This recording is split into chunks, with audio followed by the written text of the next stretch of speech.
नमस्कार दोस्तों, मैं सुजीत कुमार। स्वागत है आपका मेरे channel learn English by Sujit sir. आज मैं आपके लिए एक ऐसा टॉपिक लेकर आया हूं जो अक्सर कक्षा 9, 10, 11, 12 या फिर किसी भी कम्पिटिटिव एग्जाम में इससे सवाल अक्सर पूछे जाते हैं। ठीक है, देखिए ये है क्या? ये है एक्टिव वॉइस और पैसिव वॉइस। इसे शुरू करने से पहले इसको जान लीजिए होता क्या है। देखिए एक्टिव वॉइस पैसिव वॉइस क्या होते हैं। जैसे कहें कि किसी वाक्य को आप बोलें और उसको फिर बदल दें, या फिर एक वाक्य को बिना बदले हुए या उसका बिना सेंस बदले हुए उसको दूसरे शब्दों में लिखना, उसी को क्या कहते हैं? Passive voice. या फिर इसे एक प्रकार का ट्रांसफॉर्मेशन भी कहा जाता है। ठीक है, जैसे मैं कहूँ कि मैं एक किताब पढ़ता हूँ, या फिर कहूँ कि एक किताब पढ़ी जाती है, ठीक है, मेरे द्वारा, तो बात तो ये हुई ना। क्या यहाँ पे मतलब बदला? जी नहीं, मतलब बिल्कुल भी नहीं बदला, लेकिन सेंस वही है हमारा। ठीक है, इसी विधि को या इसी क्रिया की हम लोग क्या कहते हैं? एक्टिव वॉइस और पैसिव वॉइस। देखिए एक्टिव वॉइस पैसिव वॉइस शुरू करने से पहले देखिए यह इसका बेस है। आज केवल आपको बेस सिखाया जाएगा कि नहीं, इसमें फिर पढ़ते कैसे, इसको कैसे पहचानते हैं। ठीक है, तो देखिए सभी लोग जानते होंगे कि एक्टिव वॉइस और पैसिव वॉइस में सभी लोग हम लोग पहले करते क्या है? सबसे पहले किसी भी सब्जेक्ट को हम लोग क्या बनाते हैं? ऑब्जेक्ट बनाते हैं। और किसी भी ऑब्जेक्ट को हम लोग क्या बनाते हैं? सब्जेक्ट बनाते हैं। देखिए जब सब्जेक्ट को हम ऑब्जेक्ट के स्थान पर ले आते हैं तो उसके पहले हम बाई लगाते हैं, और जब भी हम ऑब्जेक्ट को सब्जेक्ट के स्थान पर लेकर आते हैं तो उसके बाद फिर हम मेन वर्ब, या फिर जब ऑब्जेक्ट को सब्जेक्ट बनाएंगे उसके बाद एसपीबी, इसके बाद फिर वर्ब की थर्ड फॉर्म लगाते हैं। देखिए पैसिव वॉइस का मतलब क्या होता है? आप वो हमेशा वर्ब का कौन सा फॉर्म यूज करेंगे? केवल वर्ब की थर्ड फॉर्म। देखिए टेंस कितने होते हैं? 3 होते हैं, प्रेजेंट, पास्ट और फ्यूचर। सभी के कितने रूप होते हैं? जैसे इंडेफिनिट, कॉन्टिन्यूअस, परफेक्ट और परफेक्ट कॉन्टिन्यूअस। जैसे ये प्रेजेंट के हैं, इसी तरह सभी के रूप होते हैं। यानी उसी को हम लोग कितना कहते हैं कि टेंस के कितने प्रकार हो गए? 12 प्रकार हो गए। ठीक है, देखिए यहाँ पे सब लिखा है 4 और 4 3 कितना हो गया? 12 हो गया। देखिए हम लोग अक्सर भूल जाते हैं कि किस वाक्य को या किस टेंस को किस टेंस में लेकर जाना रहता है। अक्सर हम लोग कभी करते क्या है कि एक्टिव वॉइस का रूल नरेशन में लगा देते हैं और नरेशन का rule active voice passive voice में लगाते हैं। ऐसी गलती आपको बिल्कुल नहीं करना है। देखिए ये टेंस का रूल है, आप किस टेंस को किस टेंस में बनाएंगे। जैसे देखिए यदि हमारा एक्टिव वॉइस का है, कौन सा? एक्टिव वॉइस का यदि वाक्य प्रेजेंट इंडिफिनिट में है, देखिए हम पहले लिख दिए हैं इंडिफिनिट मतलब 1 नंबर पर है तो इंडिफिनिट, 2 नंबर पर कॉन्टिन्यूअस, 3 नंबर पर परफेक्ट और 4 नंबर परफेक्ट कॉन्टिन्यूअस। ठीक है, सबके 4 रूप होते हैं। देखिए यदि हमारा एक्टिव वॉइस का वाक्य प्रेजेंट इंडिफिनिट में है तो हम लोग उसको किस टेंस में बनाएंगे? पैसिव वॉइस बनाते समय हम लोग पैसिव वॉइस बनाते समय उसको लेकर आएंगे प्रेजेंट कॉन्टिन्यूअस में। और मान लीजिए यदि कोई वाक्य एक्टिव वॉइस का यदि प्रेजेंट कॉन्टिन्यूअस में है, तब उसको क्या किया जाएगा? हम उसे उसी टेंस में रहने देंगे, प्लस बीइंग लगाकर उसको क्या करेंगे? पैसिव वॉइस बनाएंगे। इसके बाद देखिए तीसरा क्या है? Present perfect tense. Present perfect को किस टेंस में लेकर जाएंगे? Present perfect continuous tense. देखिए परफेक्ट का आप परफेक्ट कॉन्टिन्यूअस में लेकर जा सकते हैं, लेकिन परफेक्ट कॉन्टिन्यूअस का यदि कोई एक्टिव वॉइस का वाक्य आ गया तो उसका पैसिव वॉइस नहीं बनाया जाता। क्यों? क्योंकि इसके बाद कोई समय ही नहीं होता, यानी कोई टेंस ही नहीं होता है। इसलिए परफेक्ट कॉन्टिन्यूअस का पैसिव वॉइस नहीं बनाया जाता किसी का भी, चाहे प्रेजेंट परफेक्ट कॉन्टिन्यूअस हो, चाहे पास्ट परफेक्ट कॉन्टिन्यूअस हो और चाहे फ्यूचर परफेक्ट कॉन्टिन्यूअस हो। देखिए पैसिव वॉइस जो बनाया जाता है केवल और केवल 8 टेंस का बनता है। ठीक है, 4 टेंस कौन कौन से नहीं होते हैं? Present perfect continuous, past perfect continuous और फ्यूचर परफेक्ट कॉन्टिन्यूअस और फ्यूचर कॉन्टिन्यूअस। इसका भी पैसिव वॉइस नहीं बनता है, इसमें पहले से ही बी लगा रहता है, इसलिए इसका पैसिव वॉइस नहीं बनाया जाता है। ठीक है, देखिए क्या करेंगे? Indefinite continuous, continuous plus being, perfect perfect continuous में लेके जाएंगे। वही नियम ठीक पास्ट में भी लागू होता है। यदि आपका एक्टिव वॉइस का वाक्य पास्ट इंडिफिनिट में है तो उसको किस में ले जाएंगे? पास्ट कॉन्टिन्यूअस में। और यदि आपका एक्टिव वॉइस का वाक्य पास्ट कॉन्टिन्यूअस में है तो उसको उसी टेंस में रहने देंगे और प्लस क्या लगा देंगे? बीइंग। इसके बाद पास्ट परफेक्ट है उसको लेकर आएंगे पास्ट परफेक्ट कॉन्टिन्यूअस में। फ्यूचर को देखिए, यदि फ्यूचर इंडिफिनिट का कोई भी वाक्य है एक्टिव वॉइस में तो उसको पैसिव वॉइस में कौन से टेंस में लेकर जाएंगे? फ्यूचर कंटिन्यूअस में। लेकिन यदि कोई वाक्य फ्यूचर कंटिन्यूअस में हो गया तो उसको हम बना नहीं सकते, क्योंकि उसका पैसिव वॉइस बनता ही नहीं है। इसके बाद फ्यूचर परफेक्ट टेंस है, ठीक है। फ्यूचर परफेक्ट को हम किस में लेके जाएंगे, फ्यूचर परफेक्ट कंटिन्यूअस, और फ्यूचर परफेक्ट कंटिन्यूअस का पैसिव वॉइस नहीं बनाया जाता है, ठीक है। ये देखिए दो रूल होते हैं, पहला subject object, object subject, by और वर्ब का थर्ड फॉर्म। दूसरा टेंस परिवर्तन नियम। इसके बाद तीसरा होता है इसमें शेष बी।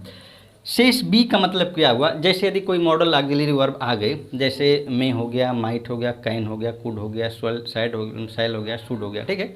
इस तरह से जब भी कोई आता है तो हम लोग उसके बाद केवल बी लगाते हैं और बी के बाद वर्ब का थर्ड फॉर्म का प्रयोग किया जाता है, ठीक है। देखिए तीसरा क्या है, अक्सर हम लोग सब्जेक्ट को ऑब्जेक्ट जब भी बनाएंगे, जैसे देखिए ये सब्जेक्ट है और सब्जेक्ट के स्थान पर ये सभी में से कुछ भी हो सकता है या फिर किसी का नाम भी हो सकता है। नाम इसमें नहीं आते हैं क्योंकि वह नाउन होते हैं और ये सब हमारे क्या होते हैं, पर्सनल प्रोनाउन होते हैं।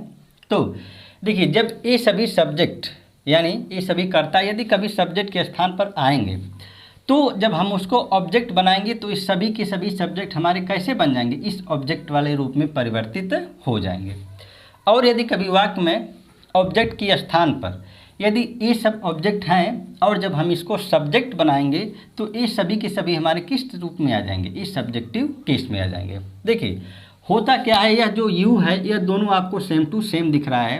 क्यों ऐसा है, क्योंकि देखिए यू का जो सब्जेक्टिव केस होता है और ऑब्जेक्टिव केस दोनों बिल्कुल सेम होता है। जैसे हम कहें कि मैं आपको देखता हूँ आई सी यू, फिर भी हमने यू ही बोला। अब आप कैसे जानेंगे कि यू हमारा ए वाला है कि ए वाला है, यानी सब्जेक्ट है कि ऑब्जेक्ट है? नहीं, जब हमने कहा मैं आपको देखता हूँ आई सी यू, यू आपको देखने का काम हो रहा है, ठीक है, यानी आप हमारे क्या हो गए, ऑब्जेक्ट हो गए। यानी वहाँ पर जो हमने यूज किया है यू का वह केवल और केवल क्या है, यू है और वह ऑब्जेक्टिव केस में है। यदि कहा जाए कि तुम मुझे देखते हो तो you see me, you see मी, तब बताइए यहाँ पर क्या हुआ, क्या हमारा ए वाला है या ए वाला? नहीं, अब यहाँ पे यू हमारी सब्जेक्ट की तरह काम कर रहा है, इसलिए यू हमारा क्या हो जाएगा, सब्जेक्टिव केस, यानी हमारा यू क्या है, सब्जेक्ट। अब यह ऑब्जेक्ट वाला नहीं है। दिखने में बिल्कुल आपको क्या लगेंगे, सेम टू सेम दिखाई देंगे, ठीक है। तो देखिए यह एक्टिव वॉइस और पैसिव वॉइस का बेस होता है। अक्सर हम कन्फ्यूजन हो जाते हैं जब इस टेंस परिवर्तन को करना रहता है। आपको बिल्कुल भी कन्फ्यूज नहीं होना, आप केवल प्रेजेंट के, पास्ट के और फ्यूचर के सारे रूप याद कर लीजिए कि किसके कितने रूप होते हैं। इसके बाद जिस तरीके से बदला गया है आप ऊपर से नीचे चले आइए, जिसको जिसमें बदलना है आपको सारा का सारा ट्रिक लिख दिया गया है, ठीक है। तो आइए आपको एक आध दो सेंटेंस बनाकर दिखाते हैं।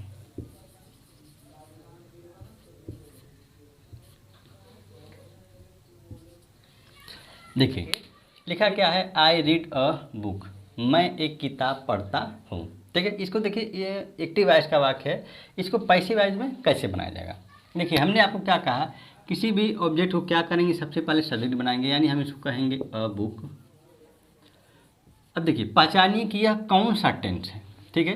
देखिए यहाँ पे ये फर्स्ट फॉर्म, सेकेंड फॉर्म और थर्ड फॉर्म रीड का एक ही होता है, लेकिन जब हम रीड को राइट पढ़ते हैं तो वह वर्ब का सेकेंड फॉर्म हो जाता है। यहाँ पे हमने क्या पढ़ा कि आई रीड, यानी यह वर्ब का फर्स्ट फॉर्म है।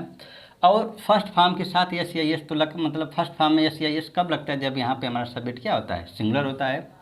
लेकिन यहाँ पे सब्जेक्ट हमारा प्लूरल है, इसके साथ हम एस या एस का प्रयोग नहीं करेंगे। इससे यह पता चलता है कि यह प्रेजेंट इंडिफिनिट के अफर्मेटिव का वाक्य है, ठीक है। यदि यह प्रेजेंट इंडिफिनिट है तो इसको किस टेंस में लेकर जाएंगे, प्रेजेंट कंटीन्यूअस में।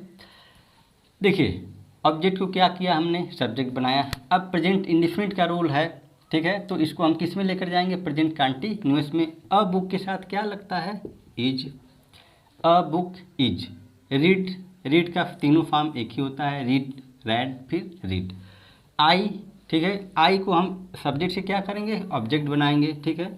अब देखिए हमने यहाँ पे लिखा था जब आई सब्जेक्टिव केस में रहेगा और जब हम सब्जेक्ट से ऑब्जेक्ट की तरफ लेकर जाएंगे तो हमारा आई क्या हो जाएगा, आई का मी हो जाएगा। लेकिन सब्जेक्ट को जब ऑब्जेक्ट बनाएंगे तो उससे पहले हम क्या लगाएंगे, बाई का प्रयोग करेंगे, ठीक है। यह हमारा बन गया एकदम आसानी से पैसिव वॉइस।